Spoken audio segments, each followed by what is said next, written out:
સાહેબ આપણે તમે સ્કિન કેર એક્સપર્ટ બનવાનું જ કેમ વિચાર? બાકી ઘણા બધા લોકો ભાઈ સર્જન પણ બની શકાય અને BHM સાદા ડોક્ટર પણ બની શકાય. પર્સનલી આ સેગમેન્ટ કેમ વિચાર્યું? એટલે સ્કિન અને હેર છે ને એ મારા માટે પર્સનલી બહુ ટચી ટોપિક છે, કેમ કે હું એટલા બધા લોકો જોઉં છું કે જે સ્કિન અને હેરના કારણે સોશિયલ પ્રેશરમાં છે કે હું કેવો દેખાઉં છું, મને આ ડાર્ક છે, મને આ સારું નથી દેખાતું, એવી રીતે. તો મારું તમે અત્યારનું કન્સલ્ટેશન પણ જોશો ને, મેં જ્યારથી સ્ટાર્ટ કર્યું ત્યારથી અત્યાર સુધી હું બધામાં એક જ વસ્તુ મારી કોમન હોય છે કે તમે અત્યારે છો ને એ તમે સારા છો, તમે એનાથી બેટર થવા આવ્યા છો.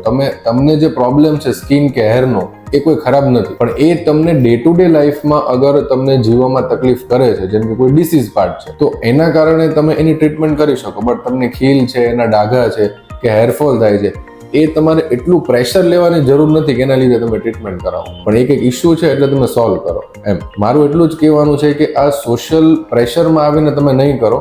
તમે જેવા છો ને એવા પહેલા તમને એક્સેપ્ટ કરો, પછી તમે આગળ જાઓ.